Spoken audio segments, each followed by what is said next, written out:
What's up YouTube, Mellowites and Matt here. As you can see from hands, we are back for weekly deck profile, and we are back into V format this time, and we are here with Polaris. So this is my Great Nature V Premium deck. This is a very budget deck that's all about the early aggression that you can get from turn 3 onwards, and you can honestly kill in the first grade 3 turn, if not the second. So let's get started. First one up is Starter, which is obviously Blackboard Parrot for me. Then we have our 4 Heal Guardians, staple of the format. Heal Guardians obviously do the, when placed on the Guardian Circle, if your Vanguard has not reached grade 3 yet, you can give 1 of 2 skills to your Vanguard. You can either give power plus 10k till the end of turn, or you can reduce the attacking unit by -2 critical till end of the battle. Then we run 8 crit triggers. You can replace the crit triggers with front triggers, but I've personally found that you're just swinging fronts onto rear guards that then just aren't scary at that point. Whereas the crits, you can still give the power crit to Vanguard, and he'll still pass power onto the unit he's restanding. So I found these are a lot scarier to deal with than front triggers. Then you do run 4 Cable Sheeps. You can go 12 crit and replace these with crit sentinels, but I just found I preferred the extra bit of guaranteed protection that the Cable Sheep provides. Next up is the grade 1s, and we run 4 copies of Diligent Assistant Mini Belly. Now, Mini Belly's got the skill when placed on Vanguard Rearguard Circle, check top 5, rear to grade 3, add it to your hand, and then discard a card. And second skill of during your turn, if you have a unit on an additional Rearguard Circle, he gets power plus 5000. So you really enjoy the first skill because we are consistent. We must hit Polaris as our main grade 3 ride. And if you've already got him, you can still dig in for Amber's Triangular, you can dig in for Heal Guardians if you need them. There's so much use to him, and the 5k is literally free for this deck because we have Axel Circles out there, coming out of here, there, and everywhere. So you really aren't struggling to get that past 5k off. Next one up is History Scholar Bushbuck. Bushbuck's got the skill when placed on the Vanguard Circle, you can discard a card from your hand to then draw a card. And second skill is end of the battle, this unit boosted. You can retire this unit, and one of your rear guards gets power plus 10,000 until the end of the battle. End of turn, sorry. So first skill's really good for the extra bit of filtering to try and dig in, finding in our combo pieces that we need of Polaris, Amber's Triangular, these if we need them. There is so much that this can dig for, and the power plus 10k does actually come in really good usefulness due to the fact of Polaris obviously needing the units to hit certain power thresholds to actually get skills to go off. And the last card I run is a little personal tech choice of mine, is I run 4 copies of the Coiling Duckbill, the god himself. Duckbill's got the skill of, when he's discarded from the deck, you can Soul Blast 1 and put this unit card into your hand. Second skill is, when your other rearguard is retired by a card's ability during your turn, you can Soul Blast 1 and retire this card, and then draw a card. First skill doesn't go off that much, the only really thing we've got is Measured Focus on play skill to mill it. Outside of that, you're never going to get that skill off. The second one does come in a lot of effects because we have got Measured Fossa that retires the unit, gives 10k power to. You've got Bushbuck that retires himself to give power. This will pop off on either of those and just net you a bit more extra draw power. Because obviously if this is already rested, retiring it off to draw a card mid-battle phase does not make much of a difference. Next up we have grade 2s. And we talked of them a little bit a minute ago, and we have got Measured Fossa at 4 copies. Measured Fossa's got the skill of Vanguard Rearguard Circle when he's placed from hand. You can Cat Blast 1, look at top 2 cards from your deck, call one of them to the Rearguard Circle, and put the rest into your drop zone. Second skill is Auto Rearguard Circle when he attacks.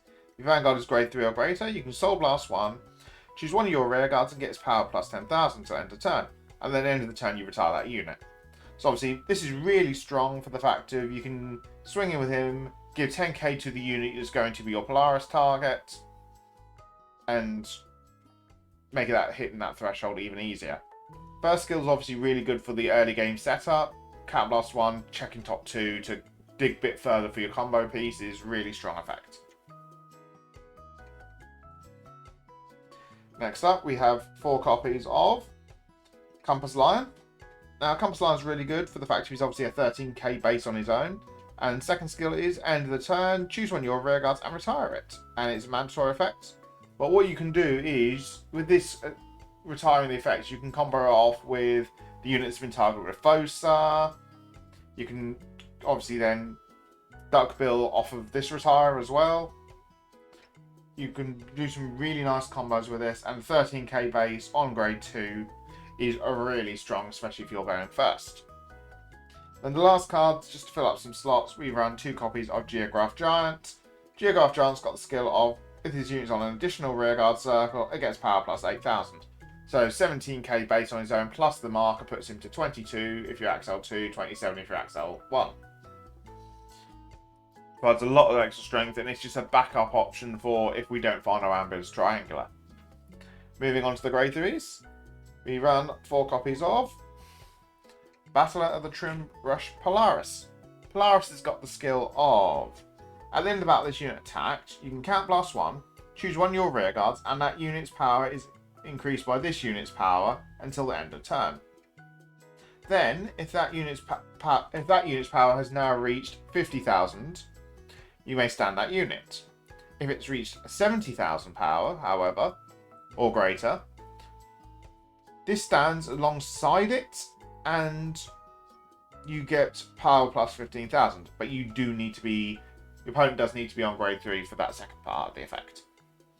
So this is really strong because you're getting 2 Vanguard attacks for hitting a 70k threshold with no discard cost, no minusing of drive checks, and 70,000 is not the hardest number to hit overall.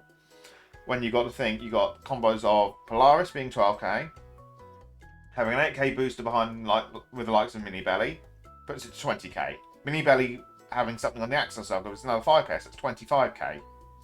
So 25k you're passing over minimum. 20k if you've got the likes of Bushwhack or Calling Duckbill behind. So when that's 25k and you've got the examples of Amber's Triangular, for example, on the Axel, who gains power for being in his own column, it's really not that hard to hit the 70k threshold. So seeing as we've laid him down, we might as well talk about him in Amber's Triangular. He's got 2 skills. First one is, during your turn, if you have no other rear guards in the same column as this unit, this gets power plus 10,000. And the second skill is, when this unit attack hits, one of your rear guards gets power plus 10,000 until end of turn. So this is really strong for the fact of putting him on an Axel circle, therefore instantly makes him in his own column. So he's a guaranteed 27k attacker. 32k if you're XL1, sorry.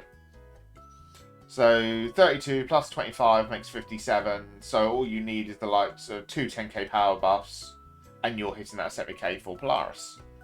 One of those nice 10k buffs could even come from Amber's Triangular second skill, because it does not have to be a different unit, so you can give the power to himself from his own skill. Nice way to try and guarantee that you'll get it off is actually swing Amber's Triangular at a rear guard, because people are less likely to protect those, so you can obviously guarantee the 10k hit off, because it is not a must hit the Vanguard situation. But another way to give 10k power is our last card of the deck, which is Hamsuki's rival, a Rocket Pencil Hamden. Hamden's got the skill of, once per turn, when your other rear guard is placed on an additional rear guard circle, you can Count Blast 1 and put a card from your hand into the soul. And this unit and that unit both get power plus 10,000 until end of turn. If you have 2 or more additional rear guard circles, you then draw a card. So obviously, you can put this down first, then put your Amber's Triangular onto your Axel circle. It'll gain 10k from Amber's skill. This will then activate Count Blast 1, card for soul. This will gain another 10k, which was just 32. Plus the Axel circle, 37, 47, 57, 62 to 67, based on which Axel you're on. You need a trigger or a 10k power gain. So all in all, very easy to hit. That is going to be it for the list. I shall see you in a minute for some explanations regarding Axel circles. Alright, we are back, and obviously we've got the nice discussion of which style do you go for? Do you go for Axel 1s or do you go for Axel 2s? Now with this deck, it's actually very easy to play off of both styles of Axels. Like, you want to go for Axel 1 more for if you're lacking the rear guards being able to power up the one unit, or you've got the guaranteed kill that turn as you're riding up into your grade 3. Popping this down, just going full on ham, guaranteeing you that turn, really useful. Whereas the Axel 2 is more useful for if you want still trying to dig for combo pieces, just because they're extra draw. You've got enough power on the board so you don't actually need the 10k this gives, and you'd rather play for the defensive style because you want to have the extra hand advantage for the defensive because you're not going to kill. Both of them have their merits, and it really does come down to matchup dependency and how you feel it goes.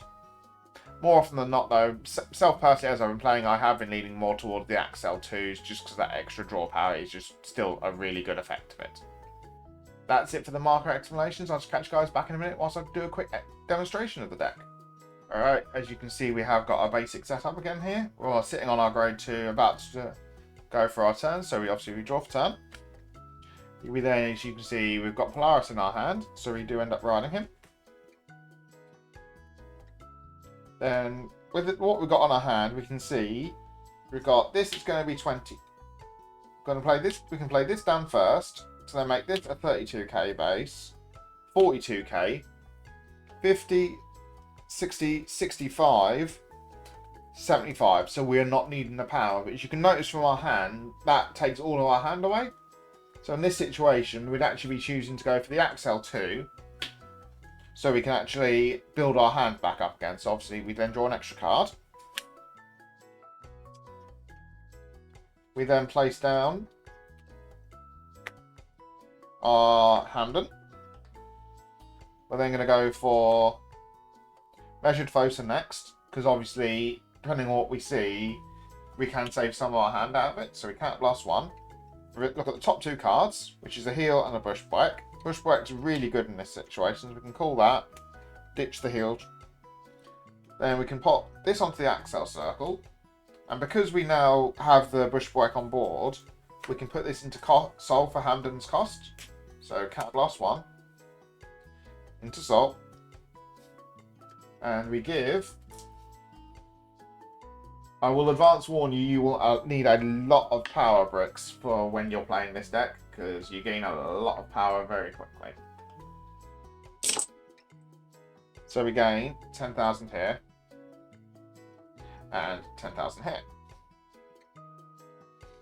Then obviously Amber's Triangle's got his own skill to gain the power plus 10,000, because he's got nothing else in his columns, he's on the Axel circle. We then place down Mini Belly. Mini Belly skill, 1, 2, 3, 4, 5. We find Polaris for next turn, which is really strong.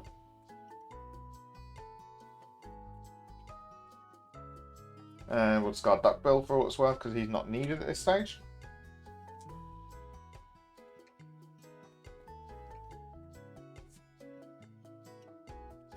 And then we make our moves. So obviously, first attack is always going to be... Actually, no, what we'll do is we'll do this one first. So swinging with this, use Measured Fosa skill to Soul Blast 1, giving another power plus 10,000 over to the Amber's Triangular. They guard it, don't guard, it's their choice. Then Bushwhack skill retires himself, which increases by another 10,000. I did also forget that gets 5,000.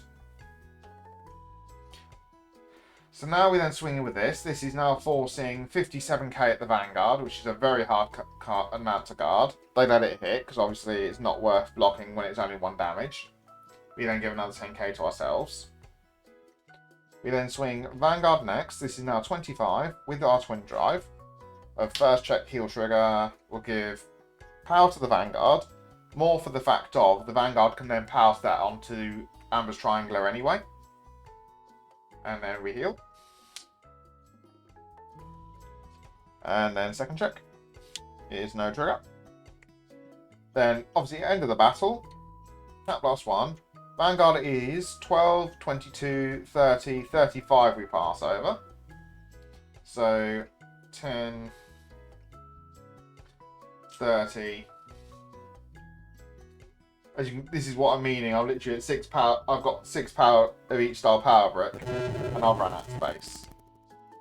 So then obviously we're at 12, 17, 37, 57, 77, 97, 102. So this stands, and this stands. And obviously that. And that. So that's the overall play that you would expect from the deck. So all in all, it's a very strong, aggressive deck. You are very much going to be piece reliant, so you do need to... You more than likely will end up taking a lot of damage in the early game, being not so much of it being no guards, as you're just digging for your combo pieces. But it is still a fun deck nonetheless. But that is going to be it for this video. If you haven't done so already, please do like, comment, subscribe. It very much does help the channel. And I'll catch you guys in the next video. Bye bye!